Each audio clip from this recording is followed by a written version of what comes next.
Olá, sejam bem-vindos. Estamos de volta no canal Palavra que dá vida ao homem com a lição da Escola Bíblica Dominical, lição de número 3 do terceiro trimestre de 2020. Antes de mais nada, aquele nosso combinado de sempre, aquele alinhamento importantíssimo para que o canal possa continuar produzindo conteúdo. Então já se inscreve no canal caso você não seja inscrito, dê o like, compartilha, divulga, manda para os familiares, manda para o pessoal da igreja, manda para o pessoal da Escola Bíblica Dominical, tá certo? E vamos juntos aprender. Você pode deixar aí nos comentários a sua dúvida, pode deixar a sua pergunta ou pode fazer as suas considerações para ajudar o canal a crescer, tá joia? Tá certo! Bom, lição de número 3 que diz: o despertamento renova o altar. Texto áureo. Então disse a todo o povo: chegai-vos a mim. E todo o povo se chegou a ele e reparou o altar do Senhor que estava quebrado. 1 Reis, capítulo 18, versículo de número 30. A verdade prática diz o seguinte: Satanás jamais derrotará o crente cujo altar constantemente é renovado constantemente pelo Espírito. Leitura bíblica em classe se encontra em Esdras, capítulo 3, versos dos 2 ao 5 e depois versos do 10 ao 13, que diz assim: E levantou-se Jesua, filho de Josadaque, e seus irmãos, os sacerdotes, e Zorobabel, filho de Sealtiel, e seus irmãos, e edificaram o altar do Deus de Israel para oferecerem sobre ele holocausto, como está escrito na lei de Moisés, o homem de Deus. E firmaram o altar sobre as suas bases, porque o terror estava sobre eles por causa dos povos das terras, e ofereceram sobre eles holocausto ao Senhor, holocausto de manhã e de tarde. E celebraram a festa do tabernáculo, como está escrito, e ofereceram holocausto de dia, por ordem, conforme ao rito, cada coisa no seu dia. E depois disso, o holocausto contínuo e das luas novas, e de todas as solenidades consagradas ao Senhor, como também de qualquer que oferecia oferta voluntária ao Senhor. Versículo de número 10. Quando, pois, os edificadores lançaram os alicerces do templo do Senhor, então apresentaram-se os sacerdotes, já vestidos e com trombetas, e os levitas, filhos de Asaf, com saltérios para louvarem ao Senhor, conforme a instituição de Davi, rei de Israel. E cantavam em reveses, louvando e celebrando ao Senhor, porque é bom, porque a sua benignidade dura para sempre sobre Israel. E todo o povo jubilou com grande júbilo quando louvaram ao Senhor pela fundação da casa do Senhor.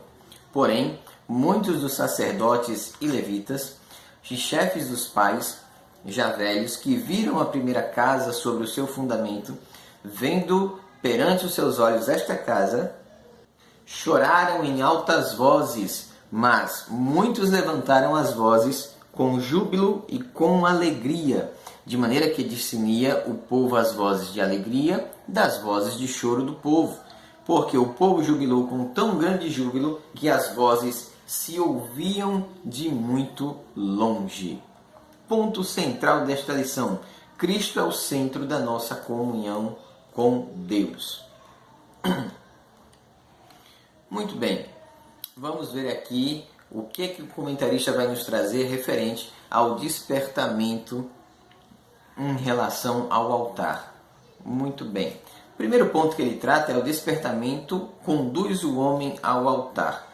Primeiro tópico: os judeus sentiam a necessidade do acesso a Deus que o altar lhes proporciona. Logo, falando de Antigo Testamento, quando alguém queria falar com Deus, dirigia-se ao altar.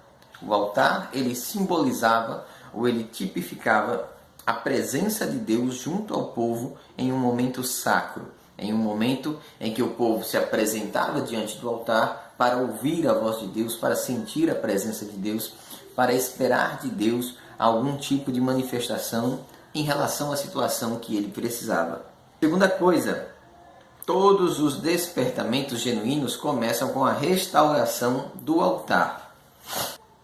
eu posso ter o altar e não ter adoração, mas eu não consigo ter adoração sem ter um altar.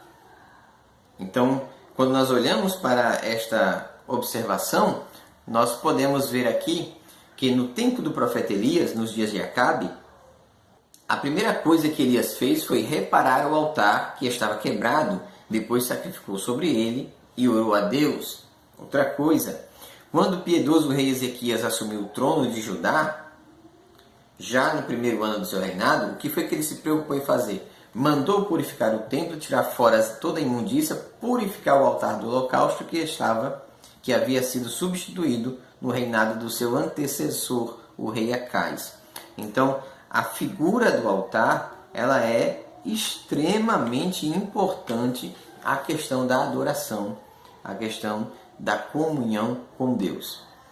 Segundo tópico da lição, ele diz o seguinte: Cristo, o centro da nossa comunhão. No Velho Testamento, o altar era o ponto central do culto a Deus no templo. No Novo Testamento, o sacrifício de Jesus no Gólgota, ele é o grande acontecimento que vai fazer a restauração do povo em relação a Deus. Hoje tem café. Café é bom. Café ajuda o crente numa hora dessa. Tá certo! Muito bem. Vamos ver um texto em 1 Coríntios, capítulo 15, verso de número 3, que diz assim: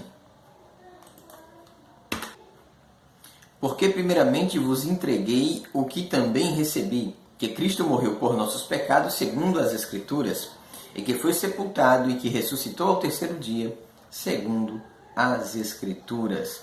Então Cristo, ele é o centro do altar, ele é o altar vivo, ele é a presença de Deus em nossas vidas. Toda a Trindade, ela atuou no processo ou no plano de salvação que Deus havia arquitetado para o homem desde antes da fundação do mundo, né? Nós podemos ver um texto em em Colossenses, vamos ver primeiro um texto em Colossenses 1,17. Ele é antes de todas as coisas e todas as coisas subsistem por ele. Então tudo vive em Cristo, por Cristo e para Cristo.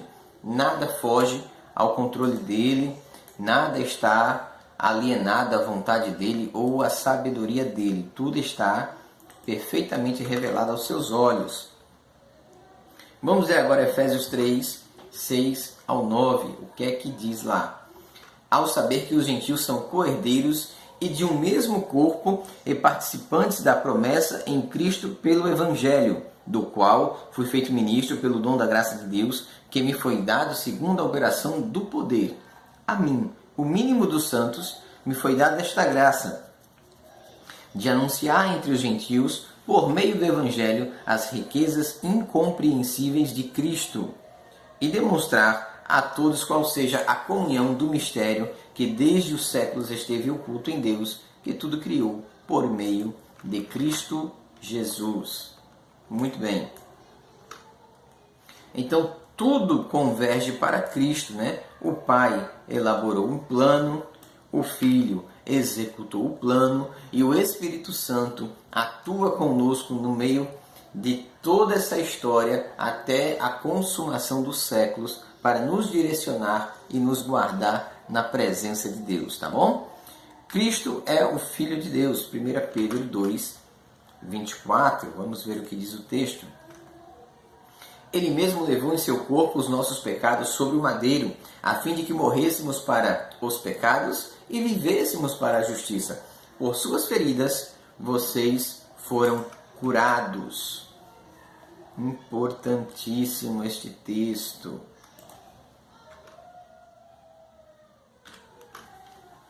O Espírito Santo quer, pelo despertamento, mostrar aos homens a grande vitória de Cristo no Gólgota. Isto é extremamente importante. O Espírito revela, então nós sabemos que o Espírito Santo, ele revela, foi ele quem revelou a Pedro que Cristo era o Filho de Deus. O Espírito Santo também, ele ensina, ele orienta, ele exorta, ele direciona. Nós vemos isto quando os discípulos estão peregrinando, caminhando para Emaús e Cristo aparece entre eles, né? E é revelada ali a atuação de Jesus através do Espírito. O Espírito explica o verdadeiro significado da morte.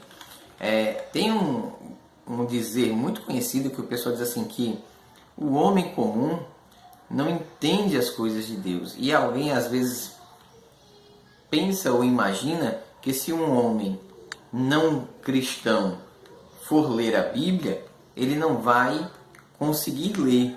E não é, na verdade não é isso que acontece, ele vai ler, porque é Bíblia, é texto, é letra.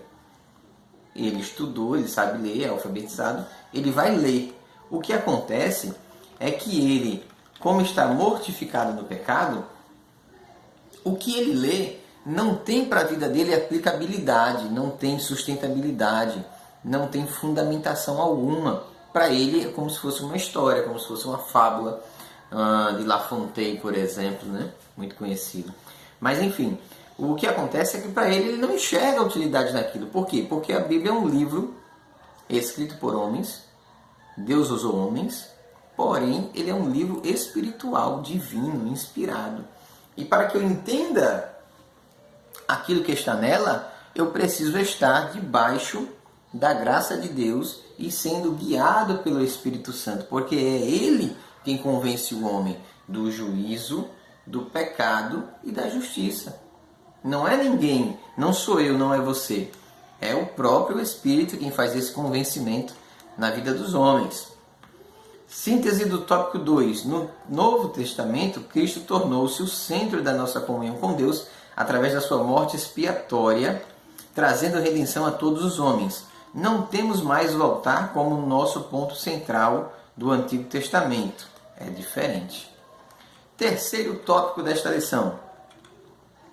Cuidado com as imitações. Nós sabemos que já nos tempos dos apóstolos, né, haviam movimentos anticristãos disfarçados, que vinham encapados numa pele bonita, mas que não eram de maneira alguma uma conduta cristã. De maneira alguma. Eram pessoas que se aproveitavam da fé de alguns e tentavam desviar ou corromper a fé da igreja. Segundo Colossenses 2,23, essas regras têm de fato aparência de sabedoria, com sua pretensa religiosidade, falsa humildade e severidade com o corpo, mas não tem valor algum para refrear os impulsos da carne. Então eram doutrinas que pareciam ser de Deus, pareciam ser de cunho cristão, mas era falácia humana, tá certo?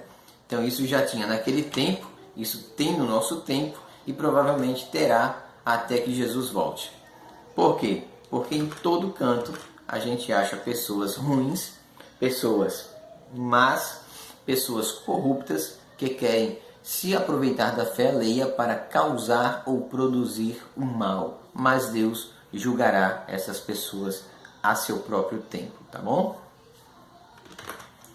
Vejamos ainda um texto. É quando Jesus tomou vinagre e disse, está consumado, e inclinando a cabeça entregou o Espírito. Ali houve a consumação da obra salvadora para a humanidade.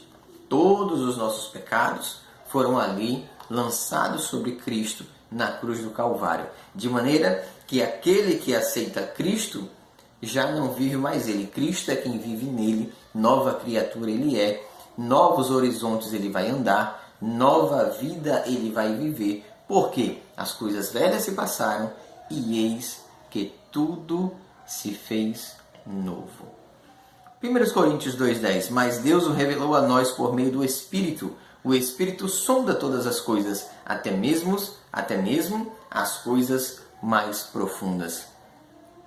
Deus sabe da minha fraqueza, Deus sabe da sua fraqueza, Deus sabe do meu pecado, Deus sabe do seu pecado. Nada está oculto aos olhos de Deus. Todavia, porém, entretanto, a lição que nós estudamos é o despertamento renova o altar. Então, no momento em que nós renovamos o nosso altar, no momento em que nós reedificamos o nosso altar, consertamos, tiramos o que está errado, tiramos o pecado e nos voltamos para Deus, Deus se faz presente em nossas vidas e nos ajuda em tudo aquilo que nós tanto necessitamos. Síntese do tópico de número 3. O estudo sistemático da Bíblia é necessário para identificar os movimentos que não têm as características do verdadeiro despertamento espiritual. O que isto significa? Isto significa que nem todo barulho é de Deus. Isto significa que nem toda igreja é de Deus. Isto significa que nem todo aquele que diz Senhor, Senhor entrará no reino de Deus. Por quê? Porque nem tudo é o que aparenta ser, o oculto e o profundo. Só quem sabe é Deus. O céu é uma caixa de surpresas. Por quê? Porque pessoas que você acredita que irá, talvez não vá. E pessoas que você já condenou ao inferno, talvez esteja lá. Sabe por quê? Porque o céu nem é seu e nem é meu. O céu é de Deus. Quem conhece o homem é Deus. Quem sabe da condição do homem é Deus. Quem sabe como aquele homem morreu é Deus. O resto é especulação. Que Deus te abençoe, Deus te guarde. Até a próxima, em nome de Jesus.